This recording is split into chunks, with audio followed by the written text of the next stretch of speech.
Gracias, buenas tardes, gracias al comité organizador y científico por la invitación.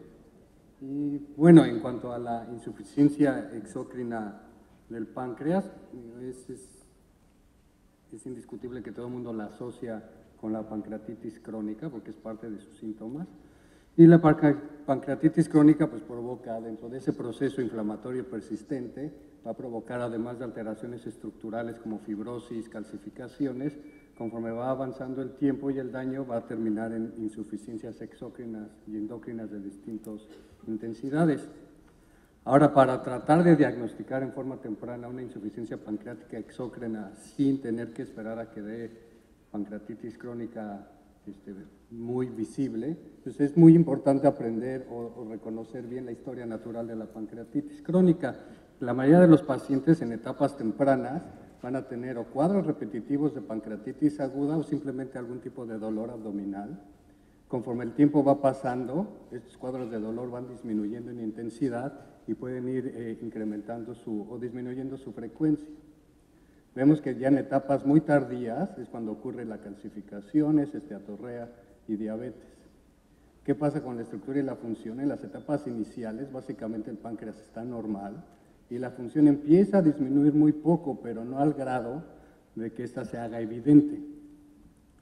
Entonces, ¿qué tenemos en la actualidad? Es que nuestro diagnóstico tanto de insuficiencia pancreática exócrina como de pancreatitis crónica va a depender de características tanto clínicas del paciente como alteraciones estructurales o de la función pancreática. Y esto, como se los demostré en la diapositiva previa, puede ser muy sencillo, muy fácil en las etapas tardías, que es lo que estamos acostumbrados a ver todos. Pero en las etapas tempranas, donde la estructura y la función del páncreas todavía están ligeramente conservadas, es muy difícil. Forma muy simple, podríamos clasificar a la pancreatitis crónica, al menos en estos aspectos, como aquella de conductos grandes, que estamos todos acostumbrados a ver, o conductos pequeños. La de conductos grandes, pues los pacientes van a tener esteatorrea, incluso pueden decir que tienen aceite o pasan aceite en las evacuaciones, y pues estamos acostumbrados a ver imágenes en CEPRE como estas con conductos muy dilatados, en colangioresonancias también, incluso páncreas atróficos con muchos litos en el interior. Y eso es lo que se determina como pancreatitis crónica y obviamente de grandes conductos y van a tener insuficiencia pancreática. Los estudios que utilizamos en la actualidad, que son tomografía, CEPRE, ultrasonido, incluso el gold estándar, que es la grasa en heces de 72 horas, pues son muy buenas para diagnosticar pancreatitis crónica e insuficiencia pancreática exócrina en las etapas tardías, pero su rendimiento diagnóstico es muy bajo en las etapas tempranas. El ultrasonido endoscópico, aquí le pongo un asterisco porque, aunque hay datos que sugieren que puede diagnosticar etapas tempranas, este es operador dependiente y va a haber factores del paciente y del medio ambiente como exposición al tabaco, ingesta reciente de alcohol, que pueden dar falsos positivos. Entonces, cuando nos referimos a un diagnóstico precoz, ¿a qué me refiero? Es que queremos identificar pacientes con pancreatitis crónica de conductos pequeños, donde el páncreas en una tomografía se puede ver completamente normal, o en ocasiones, si tenemos mucha suerte, en un ultrasonido endoscópico, como la foto de ahí, podemos ver algunas microcalcificaciones que no se ven por ningún otro método. Entonces, quizá vale la pena definir qué es una insuficiencia. Una insuficiencia es la incapacidad de cualquier órgano de ejercer la función para la cual fue diseñado. Y en cuanto al páncreas, quizá vale la pena recordar, que se los voy a mostrar más adelante, es que tiene una reserva funcional muy grande. En cuanto a insuficiencia pancreática exócrina, pues es la situación en la que el páncreas no puede realizar su función y tiene una alteración, una incapacidad para llevar a cabo una digestión adecuada o normal. Esta gráfica demuestra aquí lo que podemos obtener de grasa fecal en 24 horas. En el eje de las X pueden ver el porcentaje de actividad de lipasa, porque sabemos que en etapas tempranas de pancreatitis crónica o insuficiencia pancreática, la lipasa y el bicarbonato es lo que se pierde primero. Esta línea punteada delimita el límite normal de grasa fecal. Si ustedes recuerdan, nosotros no digerimos ni absorbemos grasa al 100%, siempre es permisible tener entre 5, quizá menos de 7 gramos de grasa al día en las evacuaciones. Entonces, en lo que me refiero cuando el páncreas tiene una reserva funcional muy grande es que se necesita perder el 90% de la actividad para que exista esteatorrea clínicamente evidente. ¿Qué sucede? Que podemos tener una disminución de un 25%, es decir, que la lipasa está al 75%, y aunque ya empieza a haber incremento de grasa en las evacuaciones, todavía está en el rango que nosotros decimos que es normal. Cuando tenemos 50% de actividad de lipasa es exactamente lo mismo.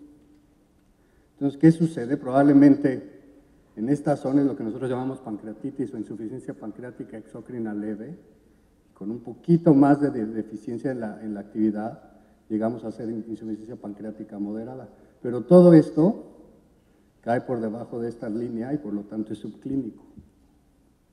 Entonces, ¿qué tenemos para hacer el diagnóstico en esas etapas? Tenemos pruebas funcionales y estructurales, tanto invasivas como no invasivas. Y la mayoría de ellas se basan en este concepto, que la lipasa y el bicarbonato son las primeras funciones o enzimas y sustancias que disminuyen en las etapas tempranas del daño pancreático. Entonces parece ser que la medición de bicarbonato, de enzimas en el duodeno, después de una estimulación hormonal, ya sea con colecistocinina o con secretina, y combinado con algunas alteraciones estructurales, serían unas pruebas muy eficientes para detectar insuficiencia pancreática exócrina. Entonces, el gold estándar lo tenemos, que es el coeficiente de absorción de grasa, o lo que conocemos como grasa en las evacuaciones en 72 horas. Esto obviamente casi no se utiliza ya, porque es muy inconveniente para el paciente, y los laboratorios tampoco lo realizan. Tenemos unas pruebas que llamamos pruebas directas de función pancreática, en la que se pueden introducir un tubo nasogástrico y otro nasoduodenal, se le inyecta al paciente secretina o colecistocinina, y se empieza a aspirar líquido duodenal durante un par de horas. Hay algunas variantes de esto, que es mediante endoscopía, que en lugar de que sean un par de horas, se hace un aspirado duodenal cada 15 minutos durante una hora, pero obviamente es muy caro, consume mucho tiempo, es muy incómodo para el paciente, y no hay una estandarización que permita su utilización en forma universal. Hay unas pruebas indirectas, sobre todo quizá la que más han escuchado es la de la elastasa fecal. Esta, aunque al principio era muy prometedora, lo que sabemos es que no correlaciona con el grado de esteatorrea. En este estudio, en puntos blancos, van a ver pacientes con pancreatitis crónica ya sea bien establecida o incipiente. Y en puntos oscuros van a ver pacientes que fueron operados de un Whipple por un tumor, perdón, alguna otra situación. Y la teoría de este estudio es que los pacientes con Whipple iban a tener mucho menor masa pancreática y por lo tanto iban a tener mayor insuficiencia pancreática, y quisieron correlacionar la elastasa fecal con lo que se ve de grasa en las evacuaciones. Entonces pueden ver que muchos pacientes con pancreatitis crónica incipiente tenían elastasa fecal incluso arriba de lo normal, y se necesitaba que la elastasa fecal cayera muchísimo para que empezara ya a haber una correlación con la grasa en heces evidente. ¿Qué pasó con los de cirugía? Pues había muchos de cirugía que tenían elastasas fecales normales, pero incluso ya tenían ellos algo de esteatorrea con elastasas fecales normales. Igual aquí, cuando la elastasa bajaba mucho, pues había esteatorrea. Aquí, comparándolo con la gráfica que les enseñé antes, pues parece ser que la elastasa fecal, al menos en pancreatitis crónica, se comporta muy similar a las pruebas que tenemos. Se necesita que se pierda el 90% de la actividad para que dé correlación con la clínica. Por lo tanto, tampoco es muy útil para detectarla en etapas tempranas. Y los operados, pues sí, se esperaba que con menos masa pancreática tuvieran más esteatorrea, pero incluso ellos tenían elastasas fecales normales. Entonces, esto concluyen que probablemente sí, a pesar de que tenían un gasto fecal mayor en los operados, pues hay algunos otros factores no pancreáticos que interfieren con la interpretación de la elastasa fecal. Para concluir este segmento, pues las pruebas invasivas, aunque son muy útiles, son poco disponibles y hay muchos protocolos que impiden su utilización. Las no invasivas, como la elastasa fecal, son inútiles en las etapas tempranas, tienen sensibilidades y especificidades muy variables, aunque son muy buenas para pancreatitis crónica grave. Va a haber falsos positivos, sobre todo en casos de malabsorción y de diarrea infecciosa. Entonces, considerando esto, se han estudiado otras opciones, entre ellas la resonancia magnética con estimulación con secretina. Se hace un protocolo normal para ver una colangiopancreatorresonancia y se les inyecta secretina a los pacientes. Y durante el tiempo del estudio se empieza a determinar el volumen de líquido duodenal, sobre todo rico en bicarbonato, que se empieza a instilar. Este es un estudio normal. Y lo que sucede con esta resonancia, que se llama resonancia cuantitativa, es que al menos en este estudio correlaciona con la elastasa fecal, al menos a la hora de diferenciar entre insuficiencia pancreática y páncreas normal. En este estudio lo que vieron es que aquellos pacientes con elastasas fecales muy bajas, comparados contra aquellos que tienen una elastasa fecal normal, tenían volúmenes duodenales distintos. Y esto se observa así, además de las alteraciones que se ven en el llenado duodenal, como se puede ver aquí comparado con la fotografía que les enseñé antes, se pueden ver alteraciones en el conducto pancreático.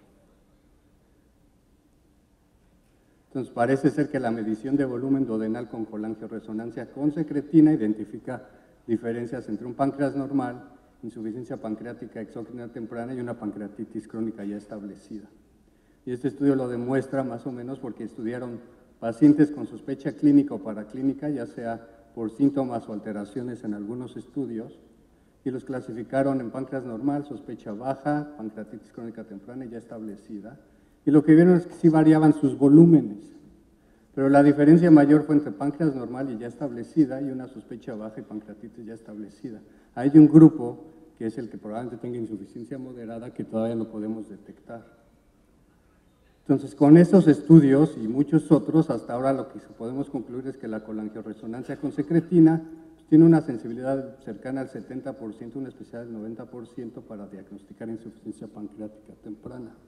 ¿Esto qué quiere decir? Que un estudio anormal, que sugiere mucho el diagnóstico, pero uno normal no lo descarta. ¿Qué se ha hecho? En busca de una mejor prueba, se ha desarrollado una prueba de aliento con triglicéridos mixtos. Y esta parece ser un método muy preciso para evaluar la función pancreática comparado con la prueba de grasa en heces de 72 horas. Hay un par de estudios iniciales en el mismo año, uno fue aquí en México, pero quizá el que más se conoce fue en España. Y estos investigadores hicieron dos estudios en uno. Primero evaluaron casi 30 pacientes con pancreatitis crónica y una mala digestión, catalogada por la grasa en heces de 72 horas. Y lo que fueron haciendo fue reemplazando o incrementando las dosis de enzimas pancreáticas hasta que se normalizaran las dos pruebas, tanto la de aliento como la de heces. Y después evaluaron a 20 pacientes desnutridos con pancreatitis crónica, pero que no tenían esteatorrea evidente. Y también fueron comparando su estado nutricio antes y después de hacer modificaciones en las enzimas de acuerdo a la prueba de aliento. Lo que encontraron es que la prueba de aliento comparado con la grasa en heces son muy similares y tienen una correlación casi directamente proporcional antes y después del tratamiento, y que la modificación del reemplazo enzimático en estos pacientes desnutridos basados en estas pruebas resultó en incremento ponderal y mejoría en los niveles de retinol y prealbúmina. Entonces parece ser que la prueba de aliento es lo mejor que tenemos en la actualidad, que no está disponible en todos lados, y por lo mismo hay otros sitios que han intentado utilizar otras tecnologías. Quizá la que se está investigando más es el ultrasonido endoscópico con elastografía. Si ustedes recuerdan, la elastografía es una forma de medir la rigidez o fibrosis de los tejidos. Entonces, en este estudio lo que evaluaron fueron casi 60 pacientes que se les sometió a elastografía endosonográfica para evaluar masas pancreáticas y aprovecharon para evaluar el resto del páncreas. Y la mayoría de estos pacientes, si no es que todos, fueron sometidos a cirugía. Entonces eso les brindó la oportunidad de poder correlacionar con histología lo que se veía por elastografía. Entonces clasificaron la fibrosis en normal, leve, moderada y grave, y también vieron una correlación aceptable, no perfecta, pero aceptable en lo que decía la elastografía y la fibrosis que existía en la realidad. Entonces parece ser que cualquiera de estos dos elementos son muy útiles para diagnosticar insuficiencia pancreática exócrina, y probablemente la combinación sea mejor. Este es un estudio similar por los españoles que presentaron en la Semana Americana de Gastroenterología este año y evaluaron a 115 pacientes con pancreatitis crónica. Les hicieron elastografía por ultrasonido endoscópico y compararon estos resultados con la prueba de aliento de triglicéridos. Y lo que encontraron es que el grado de fibrosis que marcaba la elastografía correlacionaba muy bien, también casi directamente proporcional con lo que decía la prueba de aliento basado en sus estudios previos. Entonces parece ser que la elastografía por ultrasonido endoscópico puede detectar pacientes en etapas tempranas y que se van a beneficiar de iniciar terapia enzimática en forma también temprana. ¿Por qué la importancia de esto? Porque para cuando llegan al diagnóstico de pancreatitis crónica bien establecida, muchos pacientes ya llegan con mucha baja de peso, desnutridos, incluso hay reportes de osteoporosis y fracturas. Entonces, detectarlos en forma inicial y temprana se va a reflejar en un beneficio. Entonces, ya casi para terminar, quizá lo que tengamos es pacientes con sospecha clínica de pancreatitis crónica o insuficiencia pancreática exócrina. Quizá la tomografía y la placa simple de abdomen sean una forma inicial de valorar, sobre todo cuadros de dolor abdominal, que es como se presentan. Tendríamos aquellos grupos que son muy fáciles de diagnosticar y aquellos en los que podríamos sospechar enfermedad de conductos pequeños, y tenemos todo este armamento que les mencioné y que quizá los dos últimos sean los más útiles si es que se tienen disponibles.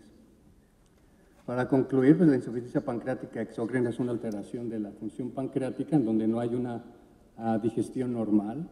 Los estudios de imágenes habituales como tomografía, resonancia simple, con la angiopancreatografía, ultrasonido abdominal y placa simple de abdomen, tienen un rendimiento diagnóstico muy bajo para las etapas iniciales.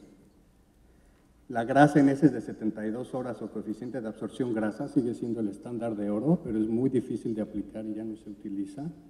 La prueba de estimulación con secretina, ya sea por tubos endoduodenales o por endoscopía, se consideran muy buenas pruebas diagnósticas, pero son difíciles de aplicar, son pobremente reproducibles y son muy costosas.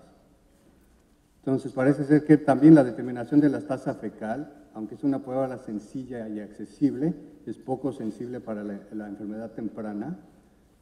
Los estudios en resonancia magnética podrían ser muy útiles, sin embargo, un estudio normal no descarta la enfermedad, entonces hay que tener cuidado a la hora de interpretarla. Si sale anormal es cuando más nos funciona.